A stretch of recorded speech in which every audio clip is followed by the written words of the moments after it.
Hablemos del puente Chirajara, hemos hablado, por supuesto, de las víctimas fatales, de los heridos, y también hablemos de los constructores, de la ingeniería que hay detrás de esto. Nos acompaña el ingeniero civil Edgar Muñoz, él es profesor especialista en estructuras de la Universidad Javeriana. Ingeniero, muy buenos días. Muy buenos días. Gracias por acompañarnos esta mañana, lo escuchan en todos los rincones del país. Y para empezar, recordémosle a los oyentes qué características, qué particularidades tiene un puente como este de Chirajara. Este es un puente atirantado, es una de las tipologías más complejas de esta área. Es un puente constituido por dos pilones. Al último, cuando quede construido, van a quedar tres luces, pero como están ahora, son dos luces compensadas, no compensadas, y está constituido por una serie de cables que generalmente son importados, atirantados, que soportan el tablero. Básicamente, en forma resumida, esa es la tipología del puente. ¿Estos puentes se hacen, hay muchos en Colombia, son frecuentes? No, son pocos, es muy buena pregunta. El primer puente atirantado en Colombia fue el César Gaviria Trujillo, el de Pereira, y han venido construyéndose otros en Medellín, en Bucaramanga, pero no es la tipología que más se presenta. La mayoría son puentes más bien en concreto reforzado, en voladizos sucesivos, y este es atirantado. Es un puente especial, más complejo, muy importante para cubrir una luz bien amplia, y que se está haciendo. Ahorita, por ejemplo, hay otro puente que se está proyectando en Colombia, que es el puente de Honda, que también va a ser atirantado. ¿Por qué razón se puede escoger o por qué se elige un puente atirantado y no otro sobre unas bases de concreto? Eso es una decisión en este momento del concesionario, del contratista, del diseñador, y es por la luz que debe cubrir. En este momento es un abismo, digamos, bien amplio, y decidieron esa tipología. No es la única, pero encontraron que esa era la mejor, era la más importante. Al lado hay otra, Chirajara ya construida, que es, digamos, un puente en curva, en sección mixta, que fue construido a través de empujes, o sea, con el método de empujes, pero este es bien importante, este es el atirantado del otro lado, y esa fue la decisión que tomaron de acuerdo seguramente al análisis de la zona, de la topografía, de las condiciones, y llegaron a esa decisión. Usted me decía hace un momento, es un puente más complejo, pero ¿se puede calificar también en términos de riesgoso? Si es más riesgoso uno que otro. Sí, es más, tiene, digamos, diferentes métodos más especializados para poder cubrir las luces. Entonces, tiene ciertos riesgos que hay que estar mirando, desde la parte, por ejemplo, de geotecnia, de la parte de cimentación, de la geometría del pilón, de cada uno de los pilones, de su esbeltez, de sus características, y de que sea capaz, como estaba ahora, que estaba en la posición más crítica, de soportar, antes de unirse a la otra parte, esa luz no compensada con los efectos, por ejemplo, de viento, de temperatura, de construcción, de cargas de construcción, etcétera. Entonces es uno de los más complejos, sí señor. Sí, decía, le escuché decir al presidente de la Cámara de la Infraestructura diciendo que pues este es el único puente que se ha caído, un puente que se cayó en la carrera 9ª o la carrera 11 de Bogotá frente a una instalación militar hace poco tiempo, tenía estas mismas características de puente atirantado. Sí, es atirantado, pero tiene otra función. Es un puente peatonal, este es un puente vehicular. Las dimensiones son muy grandes. Allá solamente era un pilón inclinado en el puente de Bogotá, es solamente peatonal. El otro es vehicular, con una luz mucho mayor, unas características más complejas desde el punto de vista de geotecnia, de topografía, de diseño geométrico, de la luz que tiene que cubrir, del abismo que tiene que cubrir, del obstáculo que tiene que pasar. Entonces son diferentes las condiciones, totalmente. Aunque lo único en que es común es que es atirantado. Exactamente. Si se llegara a reconstruir el puente en este mismo punto, ¿sería recomendable de todas maneras hacerlo atirantado o buscar otro mecanismo?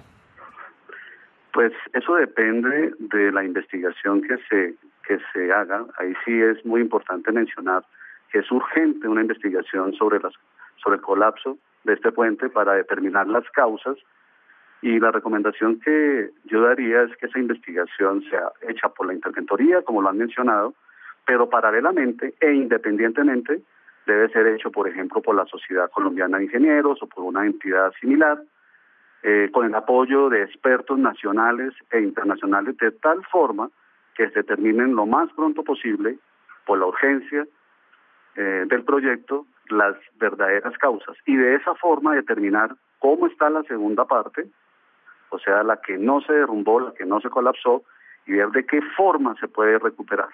De esa parte se debe estar haciendo seguramente algunas mediciones, se debe hacer monitoreo, instrumentación, verificar cómo se está comportando así sola como está, y hacer una evaluación, y paralelamente el estudio, sumando estos dos efectos, se puede tomar la decisión de construir la parte que se derrumbó y ver si se puede hacer el puente como estaba, antes concebido, obviamente.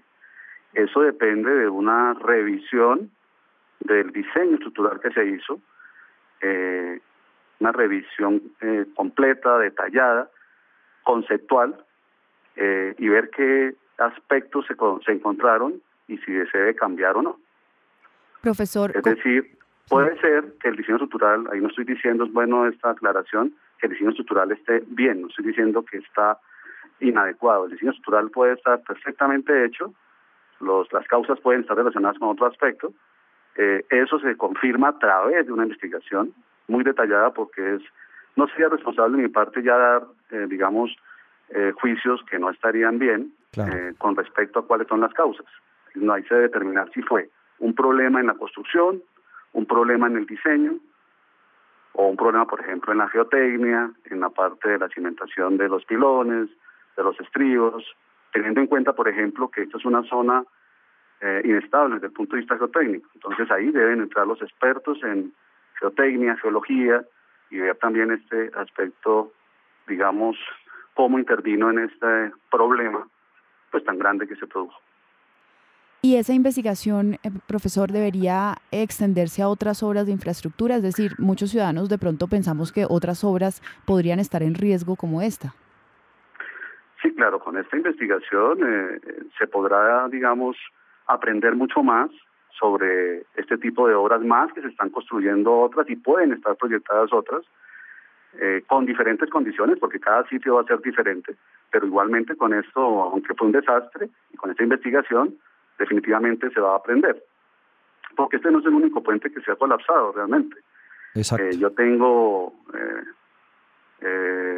tenemos libros publicados de la Universidad Javeriana, donde está precisamente el estudio de colapso de puentes en Colombia, y en Colombia han colapsado puentes también en construcción, pero principalmente, por ejemplo, por socavación, ya puentes construidos, por problemas estructurales, por avalanchas, por impactos, etcétera. Pero sí han colapsado varios puentes en Colombia desde en los últimos 20, 30 años. Pues recuerdo están registrados en esta información, esta investigación que hizo la Universidad Javeriana. Sí, recuerdo hace poco el puente que comunica a Sogamoso con Yopal.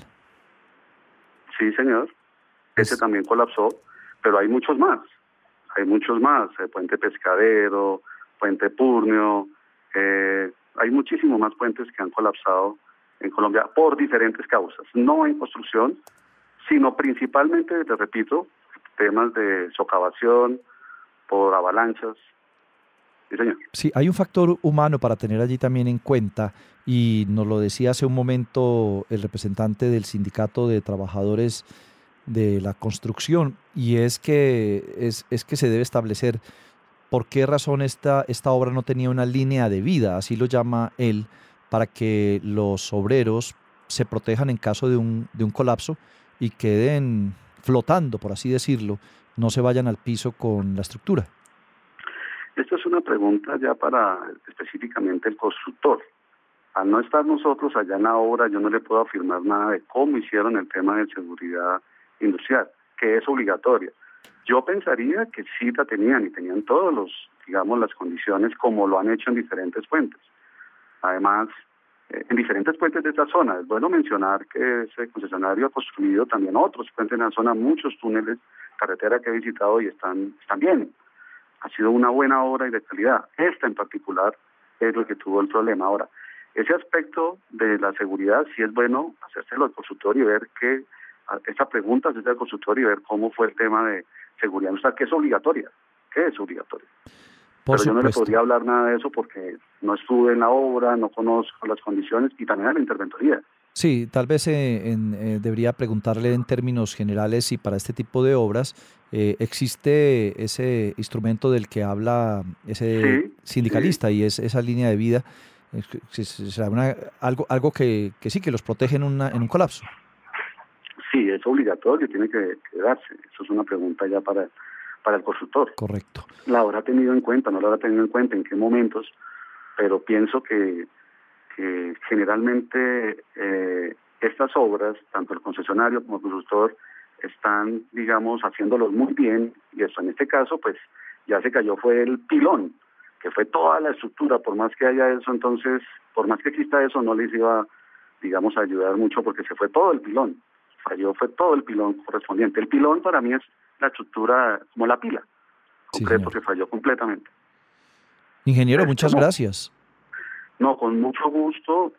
Gracias por llamarnos, y la idea como academia es colaborar con el Estado en este tema, en investigar sobre este tema, en colaborar para que precisamente buscar las soluciones y, digamos, contribuir al país pues en el tema de infraestructura, que ha sido muy importante y que está muy bien en el país porque han hecho muchas obras, están muchos puentes, muchas carreteras muy bien construidas. Este en particular falló desafortunadamente. Sí, señor, ese es el propósito, una mirada desde la academia a este tema. Muchas gracias, el ingeniero Edgar Muñoz de la Universidad Javeriana. Bueno. Que tenga un buen día. Esta es la mirada desde la academia, pero por supuesto la discusión política también ha aflorado en medio de la tragedia de Chirajara, y es una discusión que se ha dado en redes sociales, también en declaraciones públicas por parte de uno de los protagonistas, entre el ex vicepresidente y ahora candidato presidencial Germán Vargas y el expresidente Álvaro Uribe. Andrea. Pues ayer el candidato Germán Vargas Lleras le respondió a quienes quieren asignarle responsabilidades por la caída del puente de Chirajara. Dijo que ellos han olvidado que la obra fue contratada el 22 de enero de 2010 durante el gobierno de Álvaro Uribe Vélez. Textualmente, en su cuenta de Twitter, puso: resulta lamentable que dirigentes sin ningún escrúpulo quieran aprovechar esta tragedia con fines políticos. A quienes me asignan responsabilidad en esta tragedia, les recuerdo que esta obra fue contratada en enero de 2010, 4 años antes de que yo asumiera responsabilidades en el sector de la infraestructura. La modalidad en que la obra fue contratada garantiza que tanto el concesionario como las compañías de seguros respondan por la culminación de la obra y los perjuicios que se han causado. Inmediatamente después, el expresidente y senador del Centro Democrático, Álvaro Uribe, apeló y le dijo: el doctor Vargas Lleras me acusa de haber contratado el puente derrumbado. Siquiera me preocupé por construirle doble calzada al llano. Al gobierno actual le ha encantado inaugurar obras que les dejamos, sin recordar de dónde vienen. Fue lo que le dijo el expresidente. Esto es el componente político de la discusión. Ya hemos hablado del componente humano, del componente académico. Aquí está el ingrediente político que no falta, y en menos en estas circunstancias y en estos momentos del país.